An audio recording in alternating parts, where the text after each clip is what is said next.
मुस्कुराइए, आप मलेशिया में हैं। आई विश मैं ऐसा कह सकती, बट अनफॉर्चुनेटली हम अभी तक सिंगापुर में ही हैं एंड मुझे लगता है हम सिंगापुर में ही रहने वाले हैं। So hey everyone, welcome back to my channel. I hope you are doing great. तो ये वीडियो थोड़ी फ्लैशबैक में चलेगी, तो जो थोड़ी सी हैप्पीनेस थी मलेशिया जाने की, इसे फ्लैशबैक में आपको लेके चलती हूँ और दिखाती हूँ कि आखिर क्या हुआ था कि हम मलेशिया जा रहे थे और जा नहीं पाए। अब हेलो हाय नमस्कार, बताइए कैसे हैं आप। ये मैंने कहीं से चुराया है एक बचपन में क्या, खैर सेकंड थर्ड तक हमें एक सीरियल था या व्हाट वाज दैट, सास बहू और साजिश। उसमें जो एंकर थी वो ऐसे शुरुआत करती थी और मुझे बड़ा फैसिनेट करती थी। दीदी को भी वो बहुत फैसिनेट करती थी, इसलिए दीदी ने जर्नलिज्म लिया था। एम आई राइट? नो, खैर जो भी है, आज हम कहीं जाने वाले हैं, कहीं अलग कंट्री। मतलब भाई, तो आज तो मेरी खुशी का ठिकाना नहीं है। हमने कल ही प्लान बनाया और आज हम फाइनली जा रहे हैं। मतलब इतना स्पॉन्टेनियस प्लान था ना, इतनी आज तक मेरी ज़िंदगी में स्पॉन्टेनियस मैंने कभी प्लान नहीं बनाया। उपासना तेरे साथ ही रह के मैंने बहुत बनाया है, लेकिन मैंने ऐसे एक कंट्री से दूसरी कंट्री जाने वाला प्लान नहीं बनाया। तो आज हम फाइनली जाने लगे। मतलब चंद घंटों में, 3-4 घंटों में हमें निकलना है। कहाँ के लिए वो आप बने रहिए इस व्लॉग में, तब आपको पता लग जाएगा। बट अब वैसे भी पता चल जाएगा, वो हमने लगाऊंगी। यार वाह, नाइस कैच। तो लड़कियों के जो एंड मोमेंट पे काम होते हैं वो होते हैं कपड़े ही नहीं है उनके पास। मेरे पास भरपूर कपड़े हैं, बट मेरी बहन श्रीमती उपासना देवी जी के पास कपड़े नहीं है। हम जा रहे हैं शॉपिंग करने उपासना की। मुझे पता है कि आज भी हमें कुछ नहीं मिलना, बट हम अपना टाइम वक्त ज़ाया करने जा रहे हैं। मिला कुछ उपासना? फाइनली अल्लाह अल्लाह करके हम निकल गए हैं भाई। इतना काम, ये ठीक करो वो ठीक करो, बट ठीक है। कुछ मिनट पहले ही हमारी बस निकली है। अब 20 मिनट रुकेंगे, वेट करेंगे बस का, एंड वहाँ से हम जाएंगे और शुरुआत करेंगे अपने ट्रिप की। तो अभी हम मैकडी से हॉकर सेंटर आ गए, देसी खाना भी खा लिया है, पेट भर गया है, and now we are waiting for our bus. मैंने नहीं खाना था, मैं मैकडॉनल्ड्स गई। तो आप लोगों को भी जिनको नहीं पता मैं बता देती हूँ, सिर्फ इंडिया को छोड़ के वर्ल्ड के किसी भी मैकडॉनल्ड्स में वेज नहीं मिलता। मेरी बहन को ही पता है, फिर भी वहाँ जाके जब मैं ऑर्डर कर रही हूँ तो यहाँ पे मतलब खुद ऑर्डर करना होता है। तो स्क्रीन में मैं कर रही हूँ तो ये खड़ी हुई है तो मेरी फिर कहती है मेरे लिए क्या कर दिया। तो फाइनली हम बैठ गए हैं मलेशिया की बस में। तो अभी पहुँचते हैं, इमिग्रेशन करवाते हैं, फिर आपको बताते हैं कि क्या क्या प्रोसेस था। देखा आपने कि हमारे साथ क्या हुआ। तो खैर आपको उससे ज़्यादा पता नहीं लगा होगा, तो ये वीडियो थोड़ी इन्फॉर्मेटिव वीडियो होने वाली है कि क्या हुआ कि हमें मलेशिया का वीज़ा नहीं मिला। कुछ अभी हम दिख रहे हैं, हम अभी ठीक हैं, लेकिन कल बहुत ही बुरा हाल था। पूरी रात हमने घर से बाहर निकाली है। घर सुबह 4 बजे आए हैं, 7 बजे के निकले हुए, ये सोच के कि हम मलेशिया कुआलालंपुर जाएंगे, लेकिन किस्मत से साथ नहीं दिया और इतनी प्रॉब्लम्स आई कि बता नहीं सकती हूँ। जो दिखता है वो होता नहीं है। हाँ, तो हमारे साथ जो हुआ है, हम नहीं चाहते कि वो किसी और के साथ हो। ये वीडियो उनके लिए हेल्पफुल होगी। तो हमने मलेशिया जाना था, बहुत ही एंड मोमेंट पे ये प्लान बना था, एंड हमने अपनी सारी रिसर्च कर ली थी कि और हमने मलेशिया की वेबसाइट, जो टूरिज्म वेबसाइट है, इमिग्रेशन वेबसाइट है, वहाँ पे देखा कि अगर आप इंडियंस हैं और अगर आप सिंगापुर से हो के मलेशिया आ रहे हैं तो आपको वीज़ा और अराइवल मिल जाएगा। मैं यहाँ पे काम करती हूँ तो मेरे पास यहाँ का वर्क परमिट है, रिदिमा के पास टूरिस्ट वीज़ा है, तो आई थॉट ईजी होगा वीज़ा और अराइवल। सो हमने वीज़ा अप्लाई नहीं किया और हमने अपनी टिकट्स बुक कर ली, होटल्स बुक कर लिया। इतना नुकसान हुआ है कि मैं बता भी नहीं सकती कितने पैसे का नुकसान हुआ है। और फिर जब हम वहाँ पे मलेशिया हमने एंटर भी कर लिया और इमिग्रेशन में जाके हमें वापस भेज दिया गया। तो जैसा कि आपको हमने बताया कि ये प्लान बहुत ही एंड मोमेंट पे बनाया था। हमने टिकट्स वगैरह बस की बुक कराई थी सिंगापुर से कुआलालंपुर की। तो यहाँ से लैवेंडर लाइन से जो कुआलालंपुर की बसेस चलती है, हमने वो लेनी थी 10:45 रात की, और वो बस 10:45 नहीं 11:30 पे आई। तो हमें मतलब इतना वेट करना पड़ा बस का। फाइनली बस में जाके बैठे, हमने सिंगापुर से एग्जिट कर लिया, सारा चेकिंग वगैरह सब कंप्लीट हो गया। तो जो नेक्स्ट चेक पॉइंट था वो था मलेशिया का, एंड वहाँ पे जो नॉर्मल हमारे पास अगर वीज़ा होता, वैसे वाली क्यूज़ थी कि ऑलरेडी हम ई वीज़ा या नॉर्मल वीज़ा लगा के आए होते तो हमें उन क्यूज़ में खड़ना पड़ना था। तो हमने ऑफिसर से भी पूछा कि क्या प्रोसेस है वीज़ा ऑन अराइवल का। They said that you just have to stand in the queue. तो हम क्यू में खड़े रहे, आधा एक घंटा उस क्यू में खड़े हो गया। एंड जब हमारी बारी आई काउंटर पे, they said that you need visa and we were like yeah we need visa on arrival because in the website also they have mention कि वीज़ा ऑन अराइवल मिल जाता है। अगर आप, जैसे मैं टूरिस्ट वीज़ा पे हूँ, सिंगापुर से एग्जिट कर रही हूँ, तो मुझे वीज़ा ऑन अराइवल मलेशिया का मिल जाएगा। बट उन्होंने हमारे साथ मतलब क्या किया है, कानों को हाथ लग गए भाई, वहाँ खड़ाए रखा।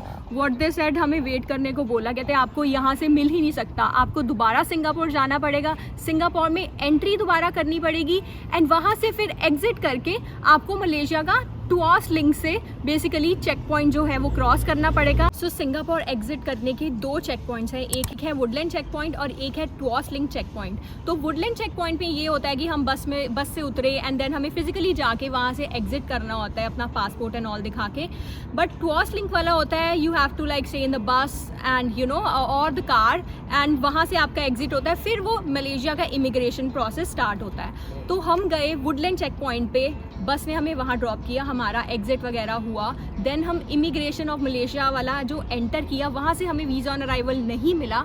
उन्होंने कहा कि आपको टुआस लिंक वाला चेक पॉइंट क्रॉस करना पड़ेगा अगर आपको वीज़ा ऑन अराइवल चाहिए। ये इन्फॉर्मेशन हमें किसी ने नहीं दी। हमने इतने लोगों से पूछा, हमने इतनी रिसर्च की, वेबसाइट्स देखी, यूट्यूब पे वीडियोस देखी, but no one has ever mentioned about this.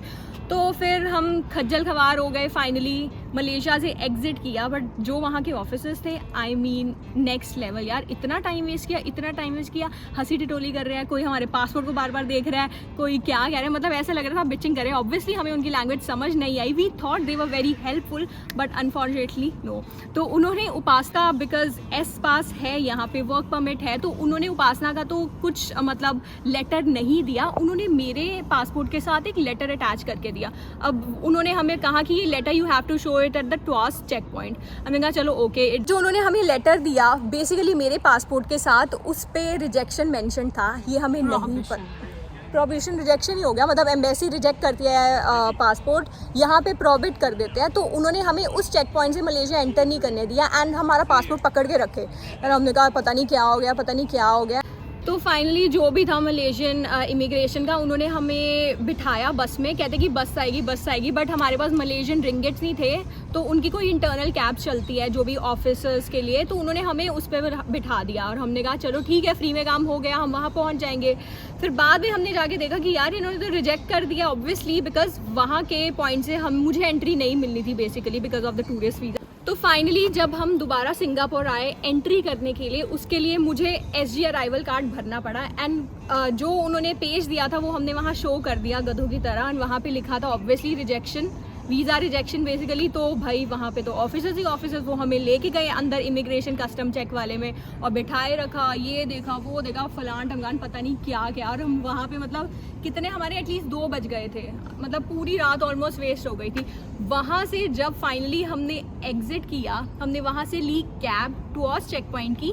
तो जो कैब ड्राइवर था उसने हमें बस चेक पॉइंट पे जो बेसिकली बस स्टैंड होता है चेक पॉइंट का, उधर छोड़ दिया और उसने कहा कि यहाँ से आप पैदल जा सकते हो। एंड वहाँ हमें पैदल जाने का ऑब्वियसली रास्ता दिखा ही नहीं। वहाँ से ऑफिसर्स को पूछा हमने जो वहाँ पे खड़े हुए थे, उन्होंने कहा कि यार यहाँ से आपको या तो बस में जाना पड़ेगा, या तो कैब में, या तो कार में अपनी, आप बेसिकली पैदल नहीं जा सकते। एंड ये नॉलेज हमें थी एंड उस टाइम 3 साढ़े 3 हो गए और हमें समझ ही ना आया यार अब क्या करें। हम दोनों इतने डिसहार्टन हो गए, हमारी बहुत गंदी बैंड बज गई थी, क्योंकि ऑब्वियसली अब मैं आपको ब्रीफ में करके बता रही हूँ, बट उस पॉइंट तक मतलब नेक्स्ट लेवल हो चुका था। हम कैब बुक कर रहे हैं, कैब ही बुक नहीं हो रही है। तो वहाँ पे हम बैठे रहे, वेट किया, फिर थोड़ा पैदल चले। वहाँ पे 2 घंटे बाद जाके हमें कैब मिली, विच वॉज लाइक 5 बजे। तो आप देख रहे हो पूरी रात हमारी ऐसे खज्जल खवारी में निकली है। 5 बजे जब कैब बुक की और हम घर आए तो हमने सोच लिया यार Malaysia, let's cancel the plan, चाहे जितने भी पैसे डूबे जो भी है, we will never go to Malaysia. यार इतना खज्जल कर दिया है, क्योंकि ना उन्होंने अपने वेबसाइट्स पे ढंग से मेंशन किया है कि आपको यहाँ से एंट्री करनी है या कहाँ से एंट्री करनी है।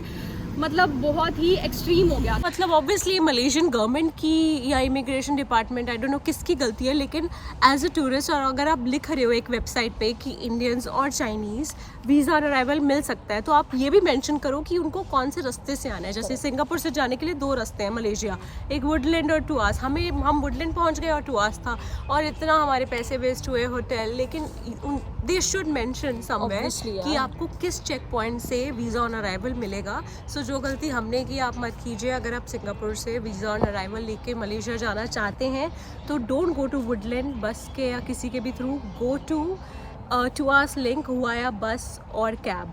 पैदल वहाँ पे आपको नहीं एंटरटेन किया जाएगा। जो हमारे साथ बीती है, किसी के साथ ना बीते। कल की रात तो ख़त्म ही नहीं हो रही थी, ऐसा लग रहा था फ्राइडे द 13th वाला हिसाब हो गया कि सीरियसली ब्लैक फ्राइडे हमारे लिए तो था। तो हाँ, और नॉर्मल जो बसेस होती है वो येलो बसेस चलती हैं जो आप लेके टुआस चेक पॉइंट क्रॉस कर सकते हैं। बट ऑब्वियसली रात को हमें मिलना नहीं था, वो भी नहीं मिली, पॉसिबल ही नहीं था। मतलब अभी पॉसिबिलिटी थी कि हम आज चले जाए, बट हमारा ऐसा मन खट्टा हो गया कि नहीं यार, मैं मलेशिया नहीं जाना। लेकिन Malaysia government, I mean it was really bad experience. Singapore में जितना हमारे मतलब उन लोगों ने हमारी हेल्प की, रिलेशन ऑफिसर्स ने, इमिग्रेट ऑफिसर ने हमारी बिल्कुल हेल्प नहीं की। वेरी बैड एक्सपीरियंस, और हमारी 4 छुट्टियां खराब हो गई। मतलब अब मैंने वापस इंडिया भी जाना था, सोचा था हमने कि यार यहाँ पे भी कवर करके चलेंगे, कुआलालंपुर देखेंगे, but it is now not possible. Very bad. And जो सिंगापुर के ऑफिसर्स थे उन्होंने हमें बोल दिया था, मतलब मेरा वीज़ा देखे एक्चुअली हमें टास्क पे जाने नहीं चाहिए था। उन्होंने पहले ही बोल दिया था कि तुम्हें नहीं मिलेगा। फिर भी हमें सोचा क्या पता मिल जाए, क्योंकि होटल्स एंड ऑल सब बुक थे और बेवकूफ़ों की तरह हम वहाँ चले गए। तो प्लीज़ जो गलती हमने की आप मत कीजिए। हाँ, अच्छे से अपनी रिसर्च जो भी है, बस बुकिंग उनसे कोऑर्डिनेट कीजिए। हमने भी ट्राई किया कोऑर्डिनेट करने का, बट पूछ लीजिए कि वो वुडलैंड चेक पॉइंट के थ्रू जाएंगे या वो टुआस लिंक के, क्योंकि टुआस में ही वीज़ा ऑन अराइवल मिलेगा। अदरवाइज सबसे बेस्ट है मलेशिया वीज़ा लेके जाओ अगर आपको जाना है। ई वीज़ा या फिर आप नॉर्मल अपना वीज़ा लेके जाओ, क्योंकि वीज़ा ऑन अराइवल बहुत खज्जल खवारी है। अगर किसी के पास हिम्मत है जाने की ढंग से अच्छे से पूरी रिसर्च करके, then obviously they are well good to go. But ये थोड़ी इन्फॉर्मेटिव वीडियो थी। आई होप आपको ये वीडियो और ये इन्फॉर्मेशन अच्छी लगे और आपके पैसे बच जाएं जो हमारे नहीं हुए। और रिधिमा वो पेज भी लगा देना मलेशियन गवर्नमेंट वाला, जो जिसमें लिखा था कि इंडियन और चाइनीज़ वाया सिंगापुर और थाईलैंड वीज़ा ऑन अराइवल मिल सकता है, लेकिन कहीं मेंशन नहीं था कि कहाँ जाके मिलेगा। सीरियसली। सो इसी के साथ हम ये वीडियो एंड करते हैं। अगर आपको ये वीडियो अच्छी लगी हो, और या फिर अगर आपको कोई डाउट्स हो, you can surely ask me on Instagram, या तो आप कमेंट सेक्शन में कमेंट कर सकते हैं। इसी के साथ ये वीडियो मैं एंड करती हूँ। Till then, good bye.